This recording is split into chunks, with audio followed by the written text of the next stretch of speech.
my name is Leah Daly. I am the co-founder and media director of media planning and buying agency Adgility.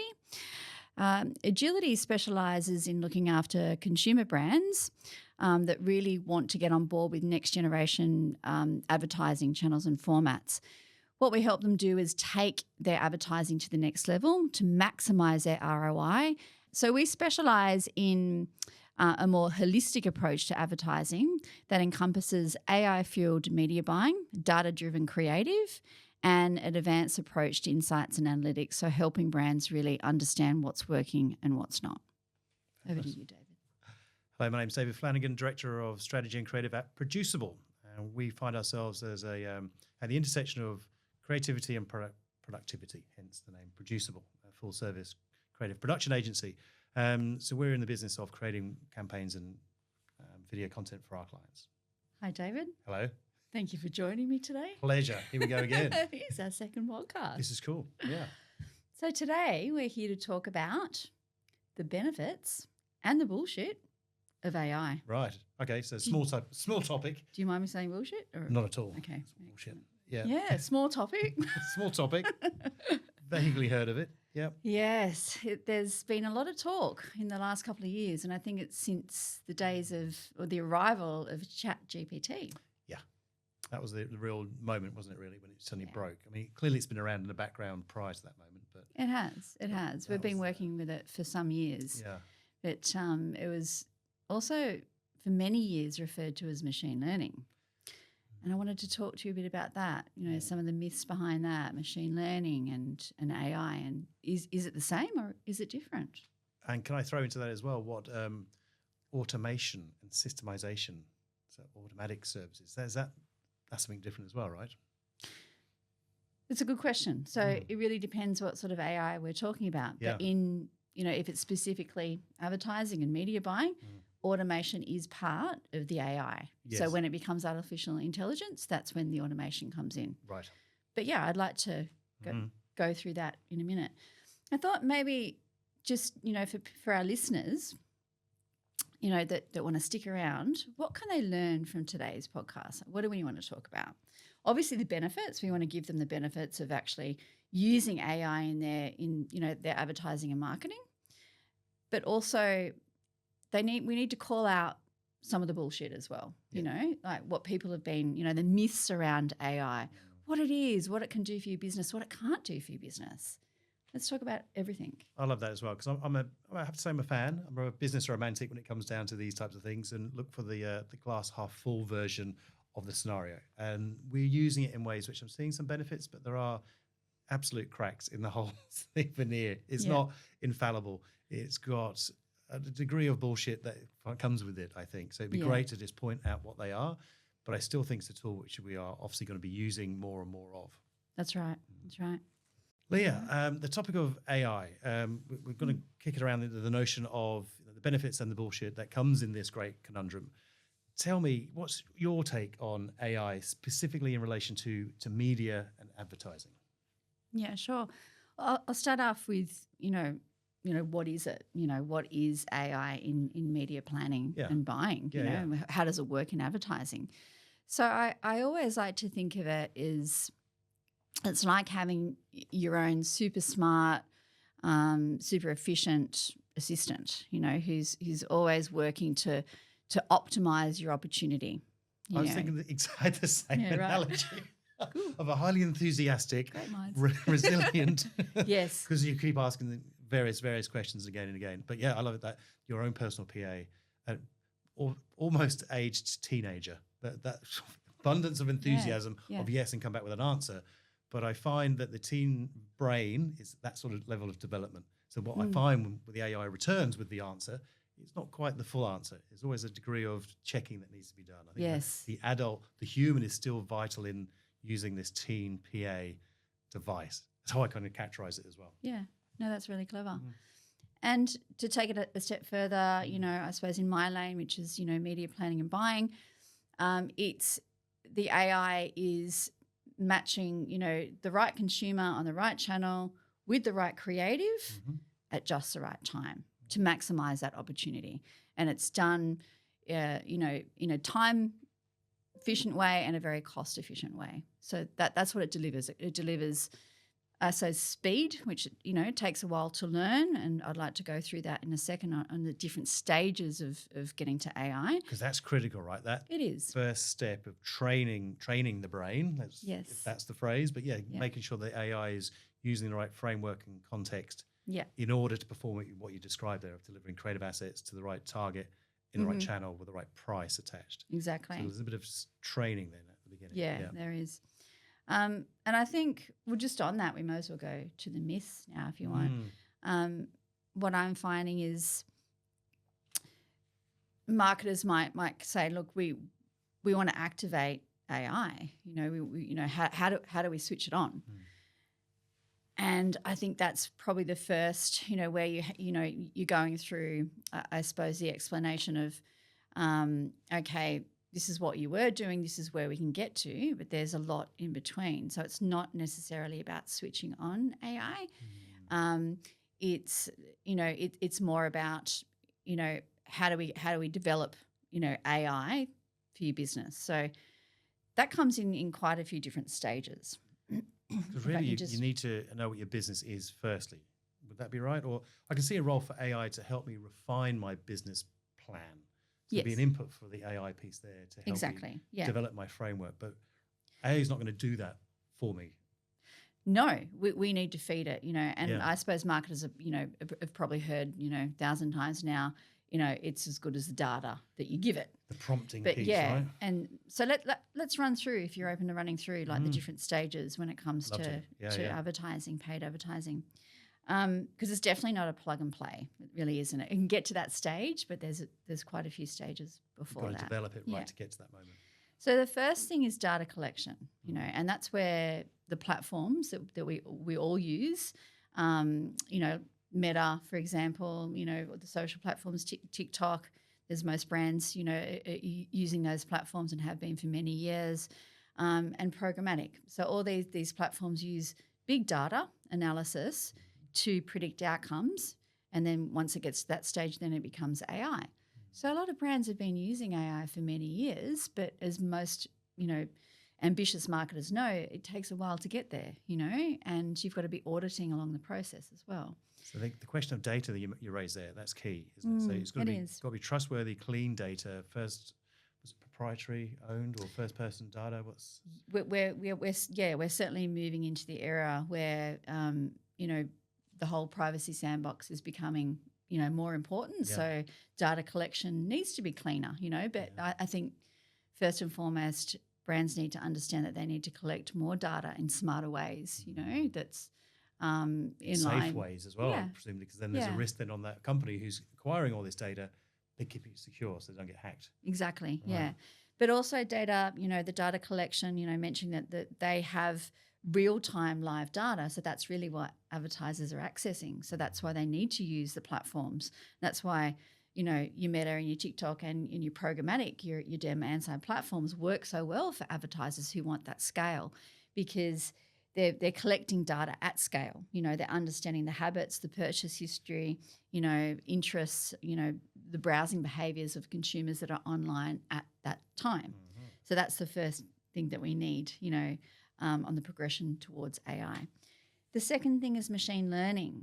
So tell me this about is this really, then. So I think machine learning, we've been using machine learning, and as I mentioned before, a lot of marketers have been using machine learning for years and maybe not knowing that it is machine learning, and that's where it all starts.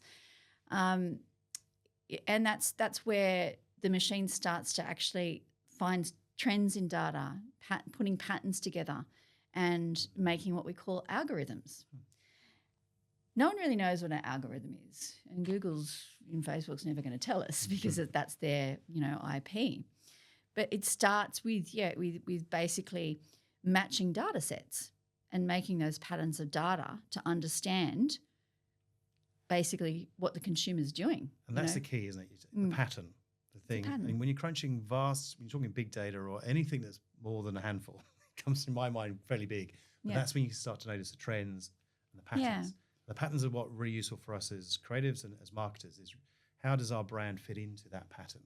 Is it congruent with that pattern, in which case then it uses it, or is it and see that pattern, and it stands out for a different reason, or you use it in different ways. Yeah. So so the machine learning can just crunch big numbers of data to then present that back to us. Yeah. And then the second part of machine learning, once it becomes a bit mature, and a lot of people ask, okay, how long does it take? Really depends, on how many ad formats you're running, what platforms you're running on, what your goals are.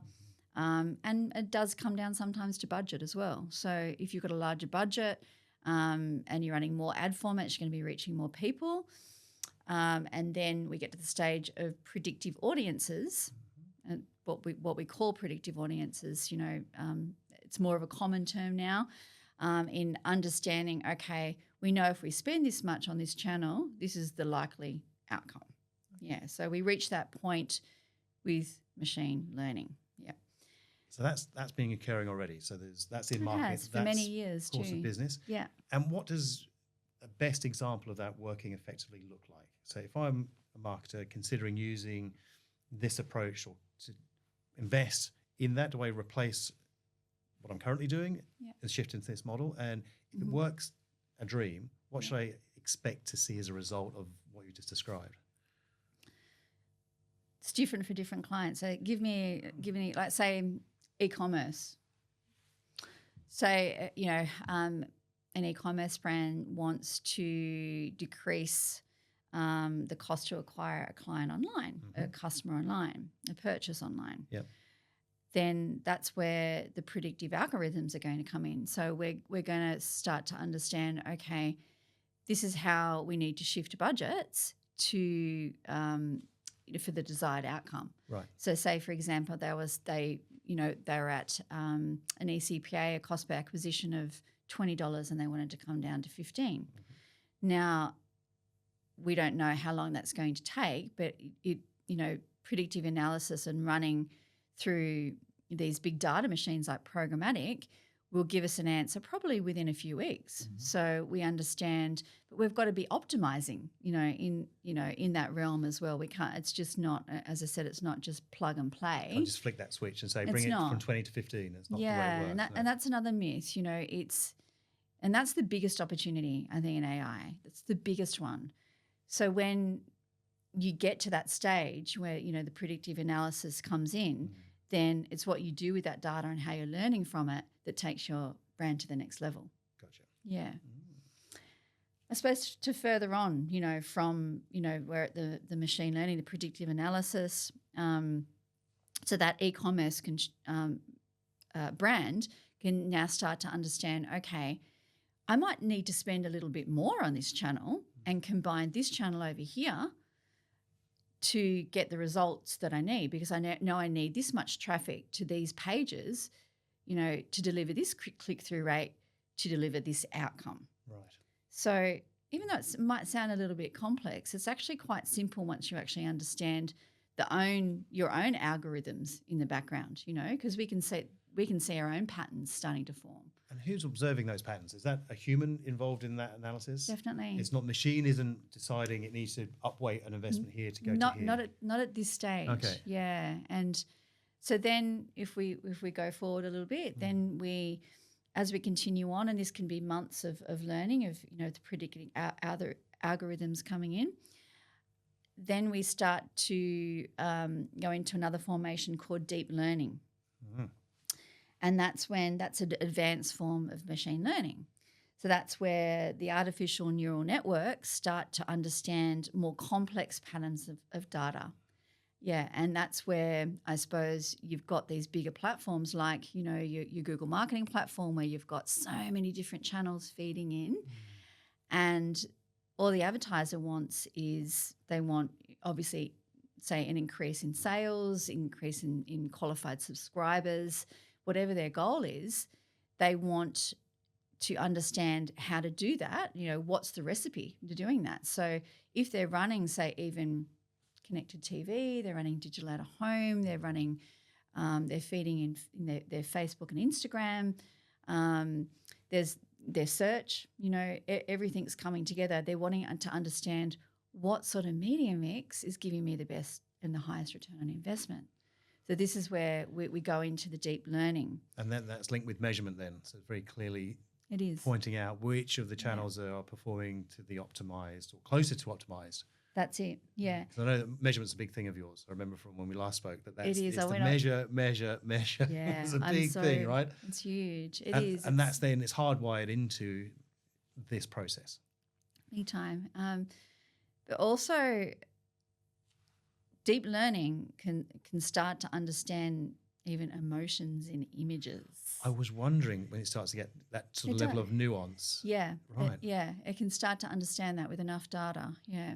And depending on what channels and formats you're running as well, and also the technology platform. So there's a lot of different variables, but it can start to understand emotions within the images, not necessarily the emotions on the consumer side yet.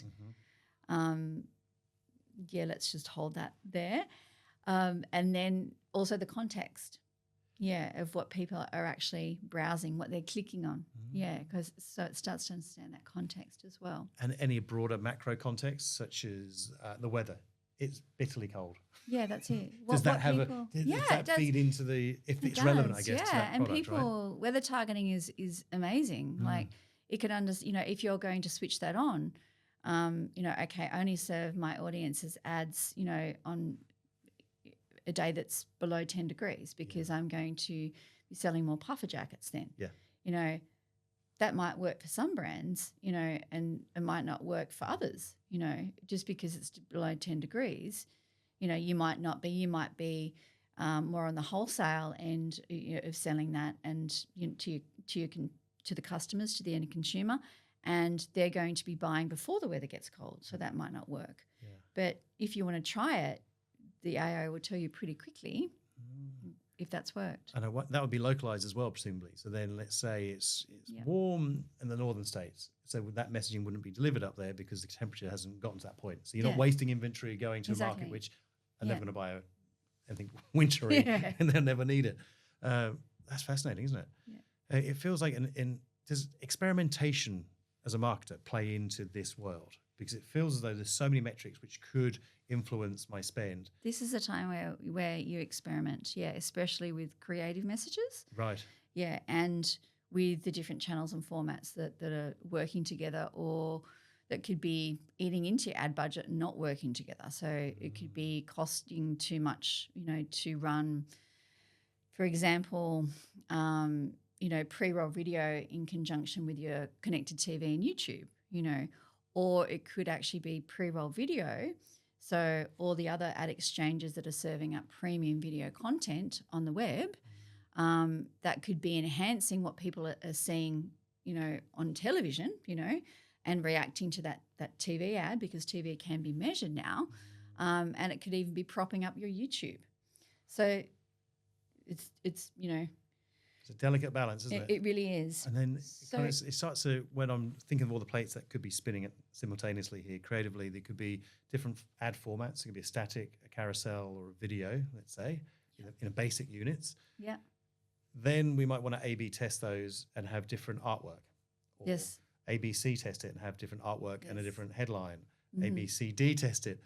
If you get really ambitious, sure you've got a budget that's going to be enough to support these assets. So how many you got there? We've got 12 different pieces of creative now in market, each tagged, each measurable, each can then link to a click or an engagement level, a click through or a viewability score. So how many eyeballs are watching my video of how much.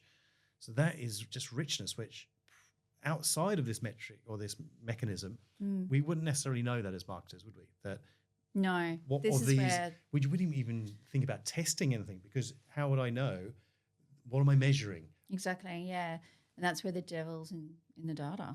Yes. So the devil's in the detail. And you can find out pretty quickly as well. You're saying almost real time because the reporting is it's almost real time. Yeah. So a lot of the platforms can feed into, their own insights and analytics platforms. A lot of marketers use GA4, obviously, or they're using their own, customized insights and analytics platform.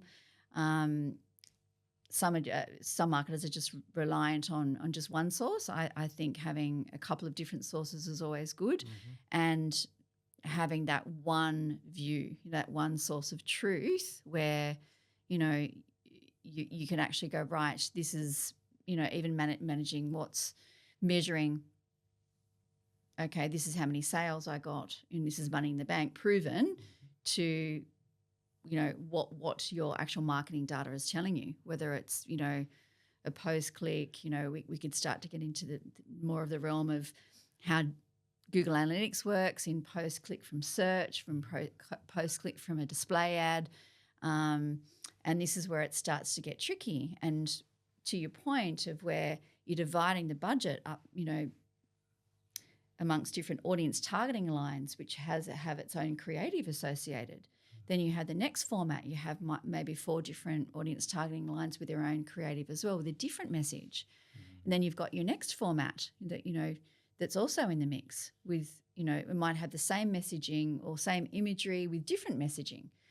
So we put all those in the mix, and then we turn to our friend machine learning and deep learning to basically tell us, spit out the results that we want. And they might not be the results that we want in the first month or 2 months. We might be actually shocked at, okay, this message I thought was going to resonate with this type of consumer isn't resonating. It's costing me too much. It's not really getting a high click-through. It might be converting at, at double what I thought it would. So then, we scale back, and we understand what is working, and then we start taking budget from here and putting it in there. Now, can I go to the next stage? I was going to just mention there. So AI there is beneficial across all of those, of that machine. Hasn't really become yet AI. Right. Yeah. This is still machine learning piece, right? Yeah. This is where I think, as I said before, the arrival of ChatGPT, it's generative AI.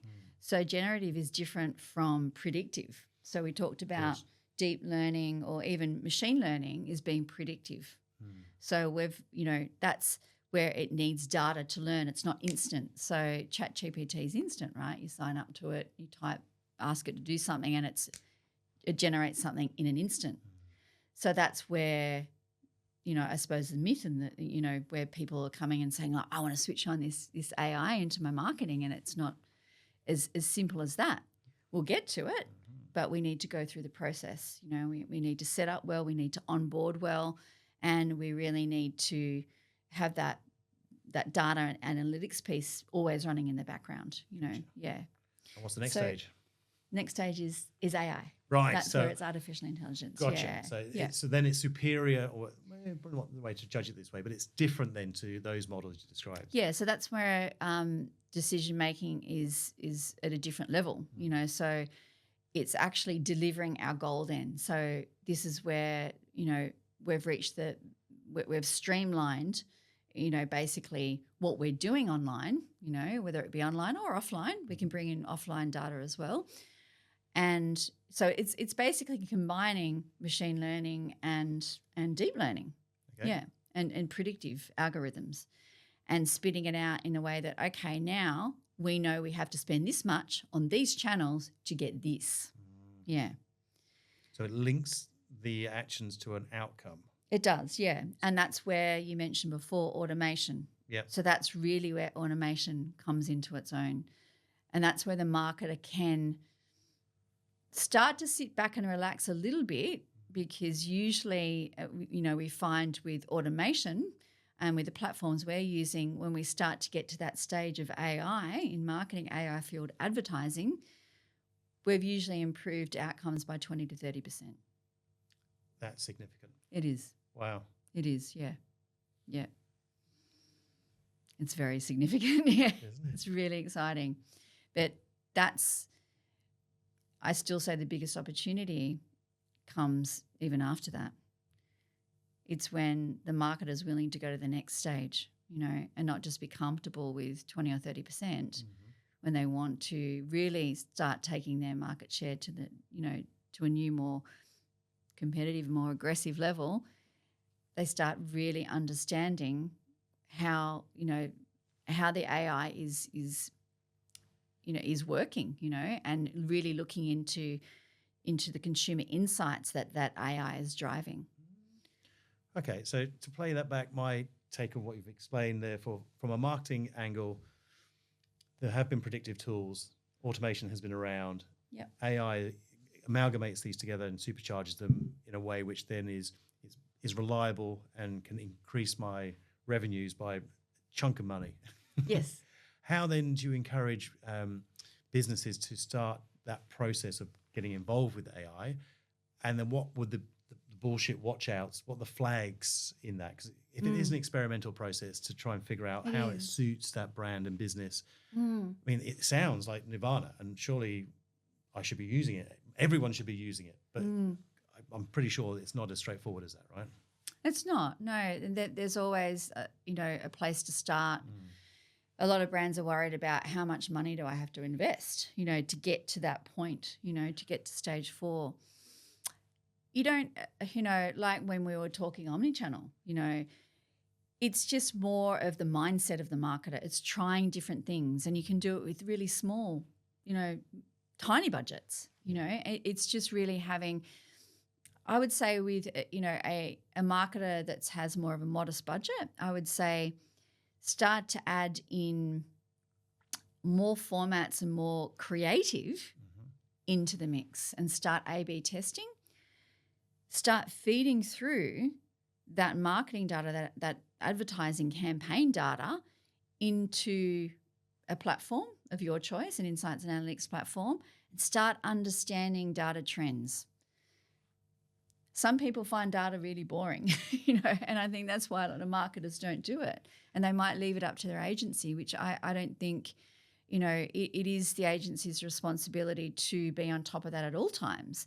But it is also up to the marketer to understand, especially if that agency is only doing the media side of it, if they're not doing the creative side of it, the marketer needs to understand, in association with the creative agency, how, what marketing messages are resonating in market. So that's a really good place to start, matching the, even just as far as, wow, that ad format, that carousel from as simple as, running on Facebook and Instagram got a really high click-through rate. And I've noticed a trend between these hours and these days, starting to match up, different trends to, to different types of media and different types of even campaigns that you're running. Gotcha. That's empowering then for a marketer. Being that person who can use a dashboard and be brave enough to ask the agency to explain what the dashboard looks like and what the metrics really mean. Yeah, exactly. And I've had that many a time. So just clarify that I'm understanding the numbers that are presented. But then once that's clear, then suddenly it's a whole new jigsaw puzzle to enjoy. Is. And it is a game changer. Entirely. Yeah, and you can even there's platforms out there you can build really cool widgets, so it's not just graphs of information. You can build pie charts, you can build things that you can actually even come out at you, 3D graphs. I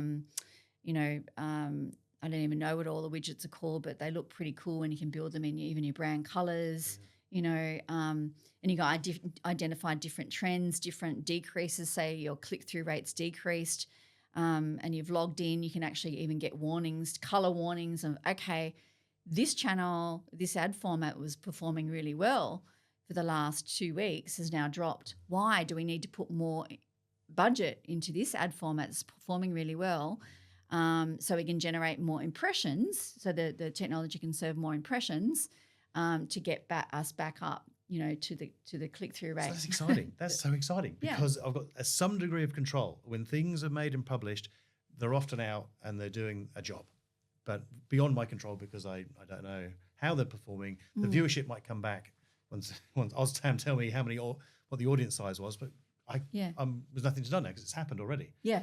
So now I do love the fact that it can be adjusted. And I do love the idea of using benchmarks to help at least know what should I expect from this approach. And if the AI generates this for me and it sets my benchmark, I can then judge this. Is it below or exceeding this benchmark? That's pretty cool as a marketer. And you set your own benchmarks. Yeah. And often marketers, it's actually a really good point.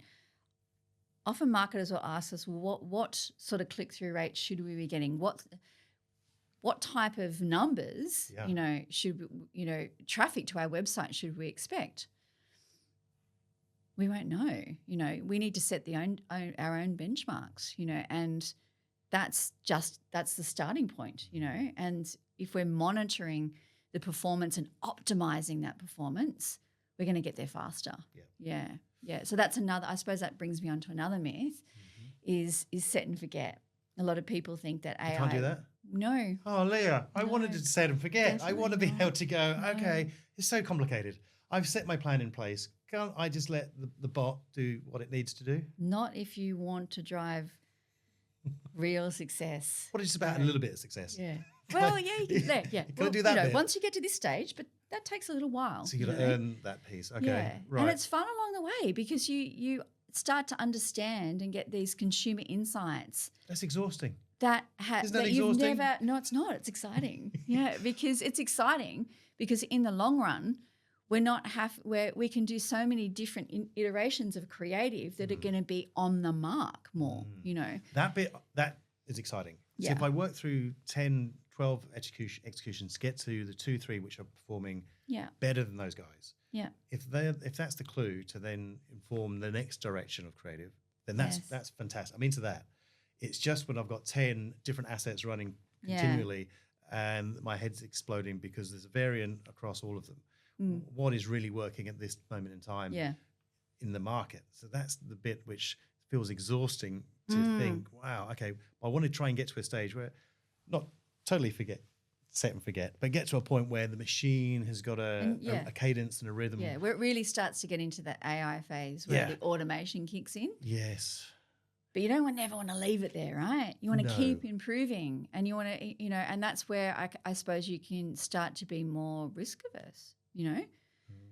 Yeah. Right. If I've got a certainty of always on, these level of comms will deliver a fairly well-defined outcome. That's cool. That's right. That then frees up the ability to do spike work. So things which are above and beyond this level of activities, then I'm in for that because this is quite draining if you're doing it fresh all the time and not really knowing what's not working.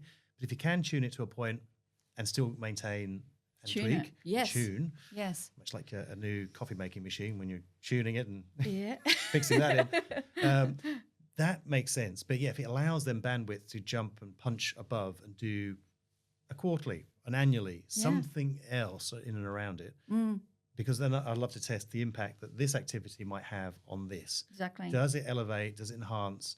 Or is there no correlation between what this is doing and what this is doing? No, there's always correlations. They're always right. That's the thing. Yeah. So that's creatively, that's really interesting. That's right. And that's where, you know, if we can even pass the ball to you and start talking about what AI, you know, in creative means, you know, and how you guys have been using it. Have you been using it? Yeah. The trick is to remember to keep using it in any scenario where you're contemplating, considering, or questioning. And we do that a lot. Yeah, okay. We're in that state. Yeah. And we're using it as we said at the start there, as that sort of highly effective PA. And that PA is the expert, not quite the expert, but has a lot to say about finance and law and education and religion and laying a carpet. It'll be able to give us all that information synthesized. So as a research tool, to consult with artificial intelligence is really exciting because it fills a blank page very quickly. Yes. There's nothing more challenging than where do you first start in answering a question? Yeah. And you might consider, and Googles and the rest, you can do research in certain ways and conversations. But the first conversation you can have with a generative piece of artificial intelligence gets that ball rolling very quickly. Yeah, it does. And it's much more effective to start editing because it's never going to be correct. No. It's never that. No. And I think we're also aware that it doesn't deliver back the full answer, but it does require some degree of expert knowledge to know that that's not the correct answer, but you know where you can adjust it and build from. So is it the correct tone? Is the language right? Is it the messaging correct? It's a great tool at getting down the track, but it's never the comprehensive piece that you need. So for us, it's an efficiency play. Yeah. On the creative end is great. And when we're talking about doing derivatives of ABCD testing, once the core idea has been defined and articulated, and that takes unique thinking, then the tool can iterate. So it keeps the variables constant and changes Yes. things which you can then evaluate and decide, well, is that really meaningful enough to test? Is that because you've trained it? Like you've sort of given it Yeah. almost like a blueprint. I read a really awesome article from Stella, Brand for Brands. She wrote this really, really easy to understand article about creating the AI, a blueprint for AI. Yep.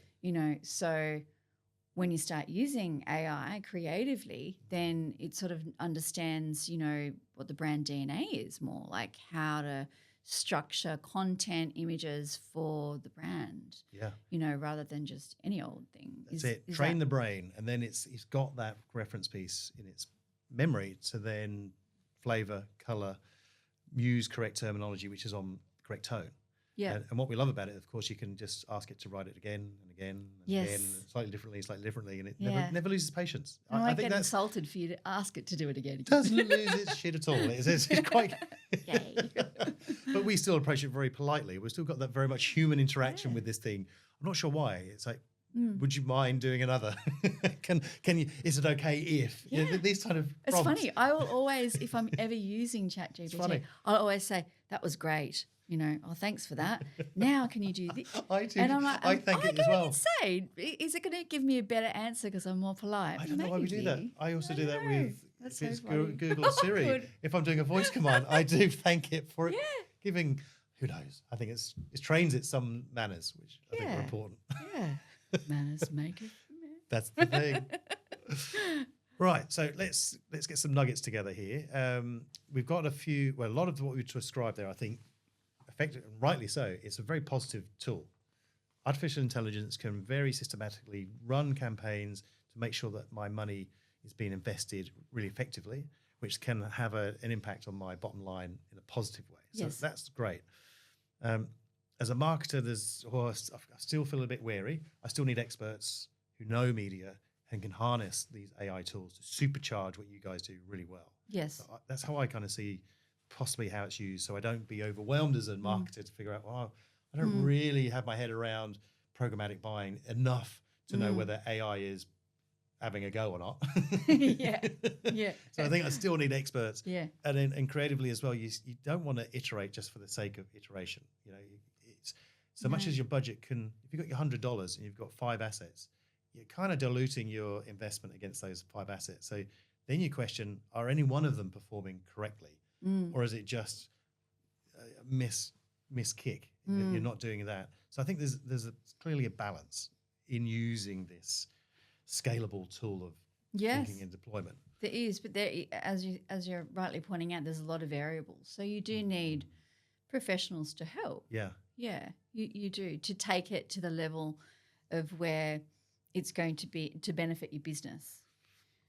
That's what I figure. It's another voice around the table, and a valid voice, because it is drawing from data sources. We still need to check that where it's getting it is not having a mad hallucination and inventing. That's it. I give an anecdote.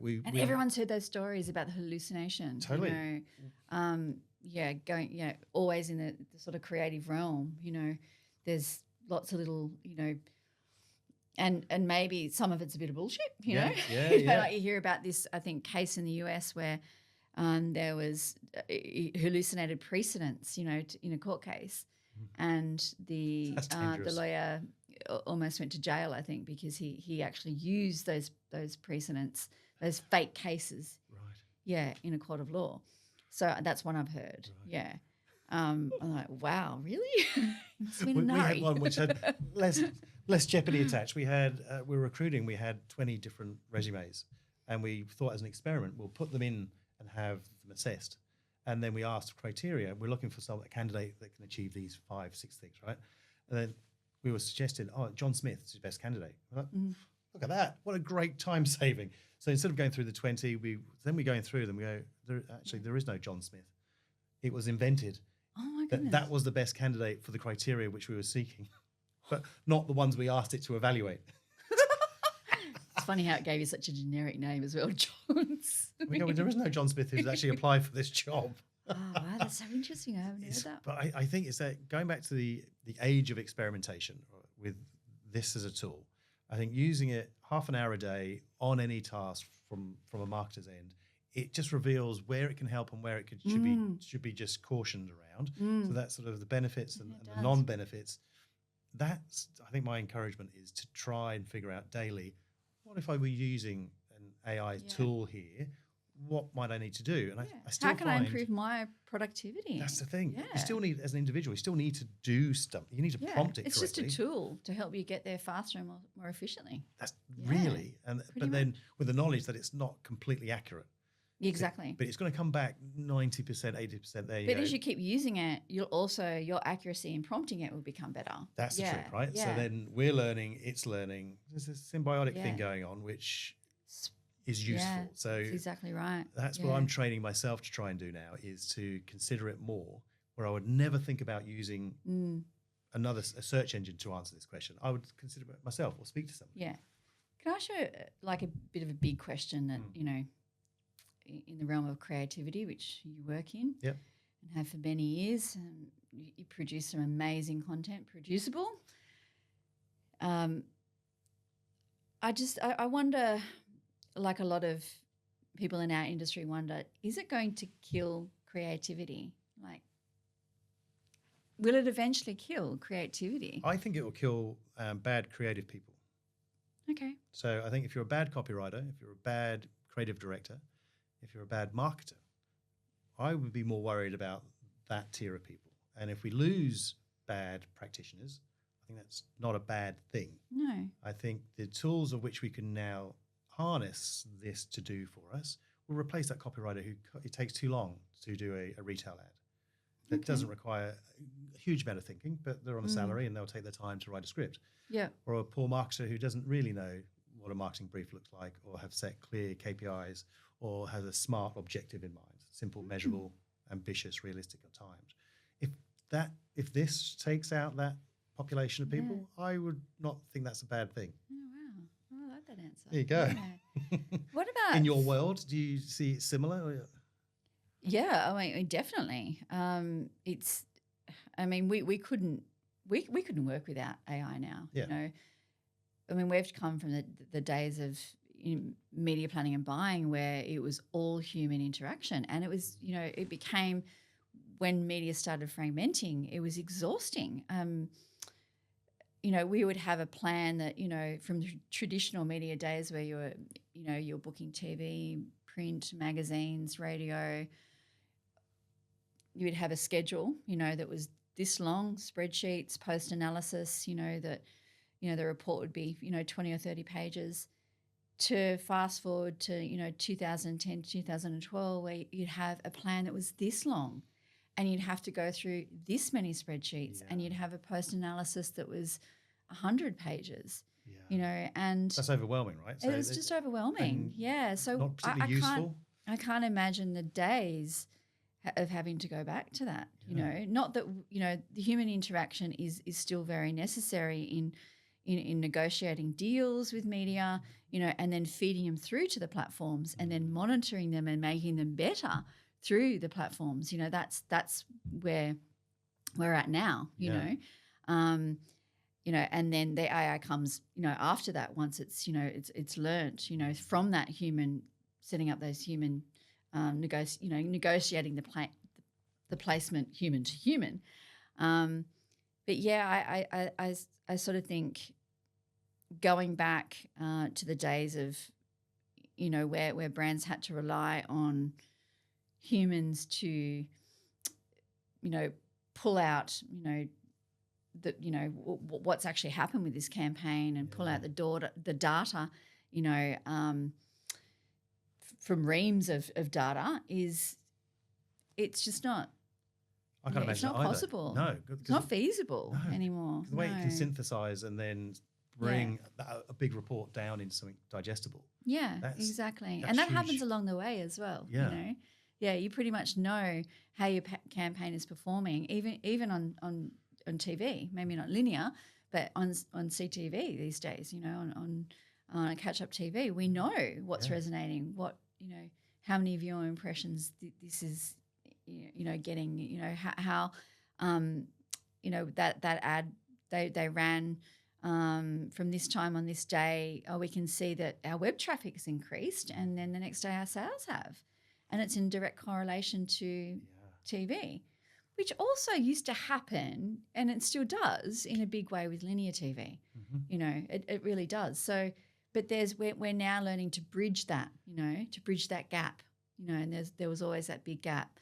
And even just a few years ago, BVOD, broadcast video on demand, you know, and linear were two separate beasts, you know, and now they've brought them together, and it's more what they're calling total TV.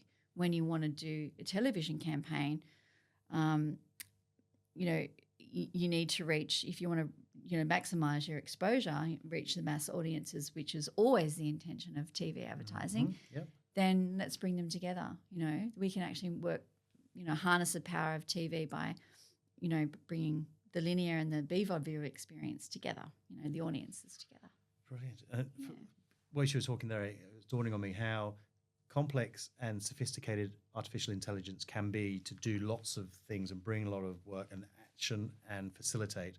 But it also works the other way around. It can synthesize and make the complex very simple. Yeah, it can. To understand. Depending on your goals, So it's a very clever tool at working both ways, simply for the user to understand a very multifaceted, complex, omni-channel. Exactly. However it's functioning at the back end. And I'd say, even going back to your example, you know, you asked me for a practical example. That's a really good point. If you want to start using AI, you know, and work up to, you know, having AI in all your marketing channels, maybe even start with one or two, you know, and start really working with those platforms, you know, in understanding, okay, what sits behind them, you know, what it's actually telling us, you know, and then adding on different, even if it's platforms or channels and formats coming through the same platform, you know, start in a simplistic way, and start with small budgets as well. Yeah, I think so. You're right. I mean, we're still running a business here. We're still looking at selling something. Yeah, and I think business acumen has a real important role still. The artificial intelligence, the AI piece, should help me get faster from A to B, which is my product sold. Exactly. Yeah. So I still need to know what that is as a business owner, yeah. as a marketer, if I'm responsible for a brand or a campaign. That still needs to be clearly understood at this end. The AI can help provide clarity by asking AI, how I augment my business? How might I enhance my whatever the situation is? Asking the AI can help refine this process. But you're right, you don't press the AI button and it happens. You've got to be using it and thinking still intelligently ourselves as marketers. What is it we're doing? This is just another brain, very highly connected brain, clearly, but you bring that into that conversation. It's not going to do that. No. And once it gets to a certain level, depending on what your goal is, then, you know, it's not a set and forget. No. You know, it really isn't. You need to take it to the next level. Yeah. You know, it's only good of you know, and this is where the creative thinking comes in as well. Like, you know, we need to tell it what we want it to do next. Yeah. You know, our goal, you know, the advertiser can start, you know, for example,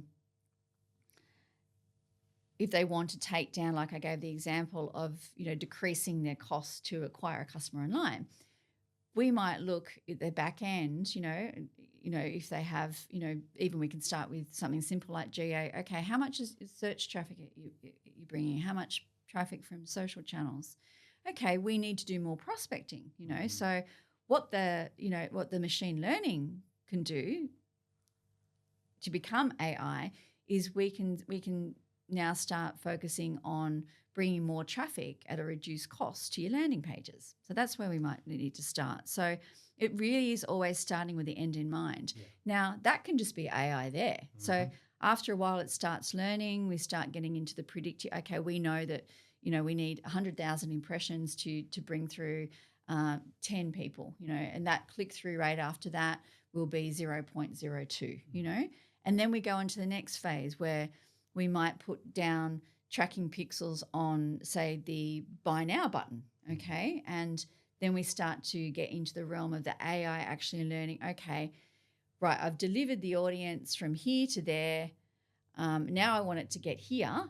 What do these type of audiences look like? And, what ads have they actually, what messages on which channels have they clicked on to get to that point? And right? the AI is analyzing this piece for us now, right? Yeah. So that's doing that. Yeah, so that's doing that. So that's also, a really smart and efficient place to start, because if you're going to go for the jugular, and start, I want to start with the buy now button and start, reducing my cost, it's probably actually going to do the opposite, and that's, we know that through automated bidding with Google, we know that if you start at the wrong place, then it's going to actually skyrocket your cost per acquisition rather than decrease it. Yeah, so it's really it's a step-by-step process, and it's a learning process. And if the marketer can really understand that from the get-go, then the long-term success with AI will be, a lot more beneficial to the business. Yeah. Gotcha. Can I ask you another question? Yes. When it comes to creative, do you think that AI, will eventually lose consumer confidence from generating images where the consumer knows, well, that's not real, and even there's been, some talk recently about AI generating images of people, that are not necessarily promoting a brand, like so fake influencers, or it even could be, I've heard recently about an influencer that wasn't promoting a brand and was basically represented, and that, this had happened. Yeah. That's a great, it's a broader challenge beyond advertising. It's more entertainment and news as well. That cascades into, right? Two thoughts there around deep fakes, if that's fake representation of individuals. Yeah. That's really troublesome if it's replicating somebody, if there's a real person who you're mimicking. So Madonna suddenly is endorsing not Pepsi anymore, but she's onto Coke Zero, right? If that was a thing, right? Very bad. Well, there's copyright there with someome's image. So that falls into, that's maybe legislated for anyways, but maybe that strays. And that's dangerous, I think, on multiple levels of falsely replicating somebody's endorsement. That's it. And we can't be encouraging that, I don't think.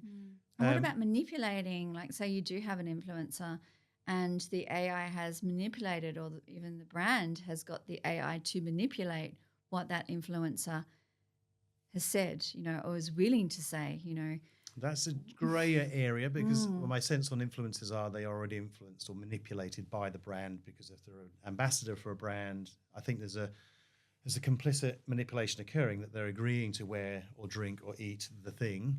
So there's a bit of a, there's not then genuine self. So that kind of strays into that part. Although the other part of your question was, is there the role for generative commercials? Will the public reject artificially intelligent AI created ads? Knowing that maybe the images that they're looking at aren't real, and I think there's a tier I think there's a tier of advertising that it would service very effectively, which people won't worry so much around. Yeah, there's a lot of graphic based, there's a lot of information based that can be generated through these tools. I think that's totally fine. So when it starts getting into corrupt, misleading, nefarious use of the tool and changing what somebody said and they didn't say it, that's bad use. But I think there's a whole layer of work which can be achieved through using these tools, which more effectively get scripts and artwork and imagery placed in commercials, which then go to the world. And if we're testing multiple variants, I think that will feed into that expression of how that might work for us, which then, if that syncs up with how media is purchased and placed, that'd be quite an effective tool. Once that all works together, I think that'd be really interesting for the world. Not to say then materials that should be produced by a scriptwriter, brought to life by a director, acted beautifully by a talent. There's still an absolute role for that, and maybe that becomes more premiumized. Yes. Maybe that version is that material that you kind of go, wow, that resonated on a different, I had a frequency with this. It touched me emotionally. The question then becomes, how might AI start to trigger our emotions? How well can it actually purport and run an emotion? I think that's where it's going. So I really do. That'd be the space. It might do it better than us. That'll be a worry. That would be a worry, yeah. That would be the worry. So, Leah, I'm keen now to just figure out a tangible application of where AI has really just gone to town and you've had experience with. And I did read recently one of your case studies for Stanford Hotels and Resorts, where there was a phenomenal upkick in ROI to the website. And unless I misread it, it was like 1,200% you read it right. increase. Now, that's a massive number. And if that's correct, can you just explain to me or explain to us, what is this story? Yeah. Well, first off, yes, it is real. Wow. But that was a progression of 8.5 years. Okay. So these are the days where, we were using machine learning, and then it started to become, better machine learning, which became AI. So yeah, I loved writing that case study. It was a bit of a long one, wasn't it? And did you write it, or do you have the AI write it? No. I wrote it. I promise I wrote it. So yeah, it goes back to 2011 when we started working with Stanford Hotels and Resorts, and they were facing a big challenge with the online travel agents like Booking.coms, and that were taking a big percentage of their commission. Right. I suppose direct room revenue and branding in the hotel space was becoming, almost ambiguous to the consumer, and almost unidentified, on many different levels. So people were just booking through these booking engines, and a lot of the profits were going to these booking engines that had never made a hotel bed in their lives. Right. So they were facing that crisis. So they were a very traditional advertiser. They'd been booking quite a bit of print, and they also were doing they did leisure and business travelers. So they had a pretty amazing engine as far as social, getting out video content, and traditional media, obviously print they had to do, and magazines, lots of partnerships with the airlines. But we'd reached a stage, and this is 2011, where it just wasn't cutting it. They just, it was eating into their direct room revenue. So we started, we looked at what they were doing, obviously. We decreased the budget from traditional, so we placed that in to retargeting, so we, the start of using platforms. And that was a big shift for the business to divest out of one channel into this? They were doing also search really well, but a lot of these, obviously these OTAs were guns at search and had the big budgets to spend on search, and were converting a lot of that search traffic on behalf of the hotels, but also, rape and pillaging the profits. Right. There's very low margins, in hotels, in the hotel industry, from selling rooms, So we started retargeting, and just that's when our return on investment, which we could measure more, also started really increasing. Right. So I can't remember the exact percentage.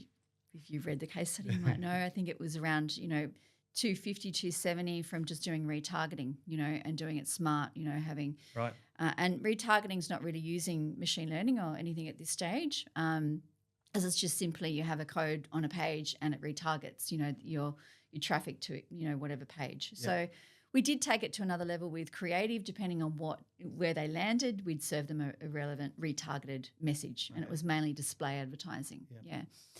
But then we did, we were progressing so well, and I suppose gaining the trust of, the marketing team at Stanford, and seeing the big impact that remarketing had, we decided to take it over to, to programmatic, to employ a different platform, because we knew that if we were to take remarketing to the next level or retargeting to the next level, then we needed more traffic, more qualified traffic coming to their website.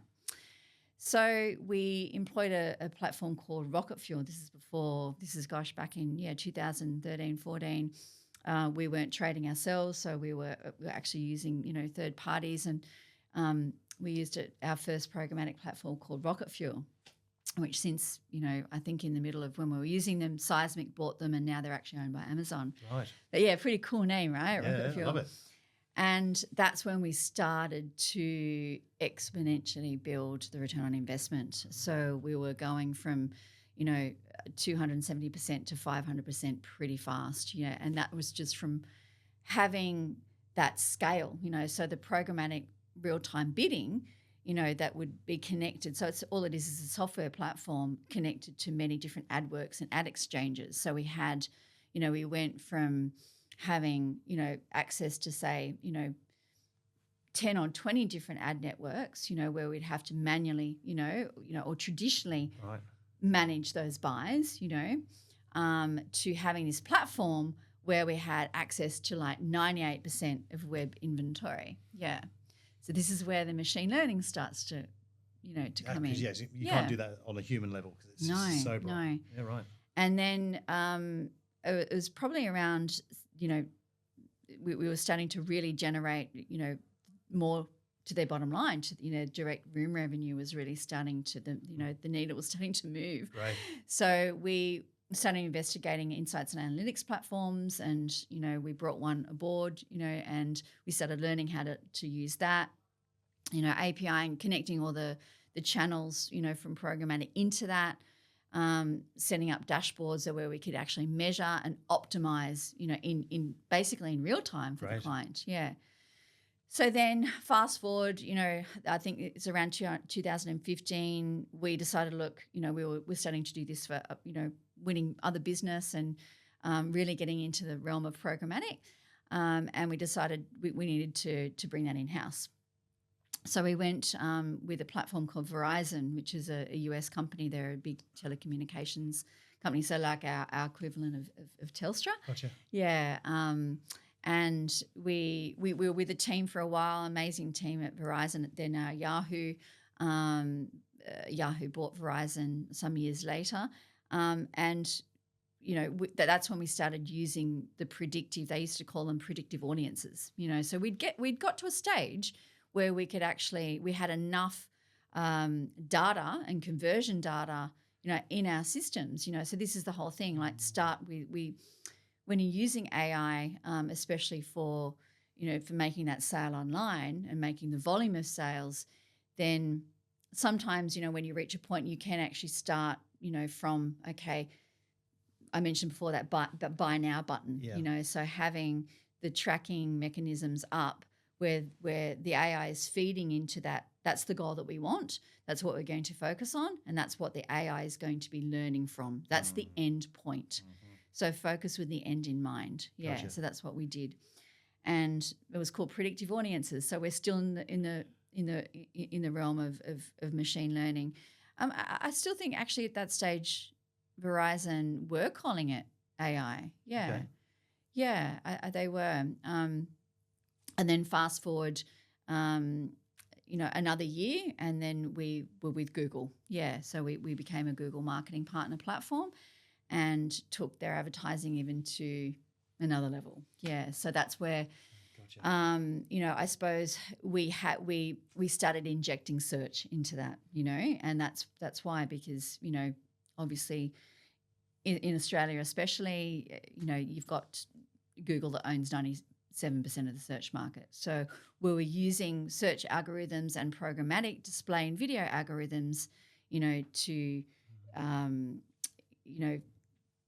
basically get to that point where we knew exactly how much we needed to spend on each of the channels and together to produce that cost per room conversion for Stanford. When you're talking earlier around it's an iterative, continually manipulated and growing beast of a thing. Yes. That's an excellent example of how that can grow and become more sophisticated, more effective at what it does. But it takes time. It takes time and dedication to spend that long with an organization to get to this great organization of the whole machine. Yeah. Exactly. Yeah. Wow. So, I mean, ultimately, and this is going towards the end of 2019, just before COVID hit, when we worked with Stanford. So it was a good sort of 9.5 years. And we reached the point of, their direct room revenue was now nearly, up around, I think 25 to 30%, where it was a lot less than that when we started. Awesome. Yeah, How about that? yeah. So that's a really big success story for brilliant. us, and it really, I loved putting that together because it really emphasizes the whole evolution of digital marketing. Yeah. You know, and where AI comes into it. Yeah. That's awesome. Yeah. Wow. As always, there's so much ground we've covered in that conversation. I'm just reflecting on where we've been, and we've kind of touched upon the whole piece of automation through to AI and how it turbocharges the use of rocket fuel. I think we've talked about how it can really just amplify.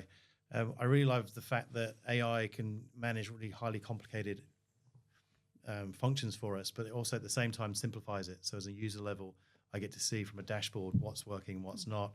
And creatively, it then opens up the potential to A/B test and A/B/C/D test if you're so ambitious and have budget to do a lot of work. So for me, I'm still very much got to keep practicing, got to keep experimenting with this tool to make sure that, using the best of it. Also mindful that it's never quite completely the full answer in any response. No. Nor should we think it would be either. That's kind of my take on. Leah, how did you find today's session? Yeah, it was fantastic. I love getting your opinion, you know, especially because you're always hands-on. You really know how your team and you personally are using AI.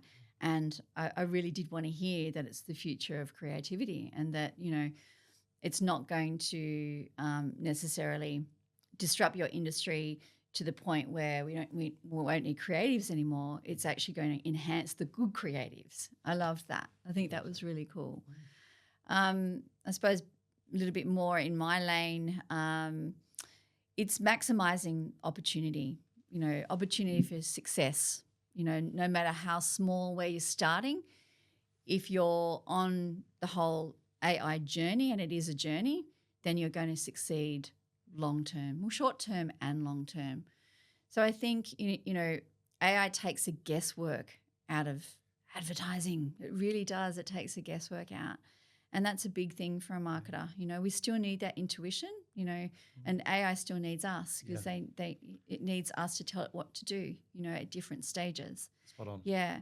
But I think taking the guesswork out is massive. Yeah. And also helping us to become more efficient at our jobs as well, you know. More effective. Eh? And saving money, you know. And that's what I suppose ultimately a marketer's job is to, I think, you know, to really deliver, you know, more customers to the brand in the most cost-efficient manner possible, you know, all while keeping that brand intact, you know, the creativity, the brand essence, that the brand identity, you know. And AI I can understand now on a creative level how it can help, you know, totally. and hinder. Awesome. Yeah. Thank you. There you go. AI, the benefits and the bullshit. Thanks for watching, everybody who's out there, and stay tuned. I'm sure we'll be doing another one of these very soon. Sounds good. Awesome. Thanks, David. Thank you.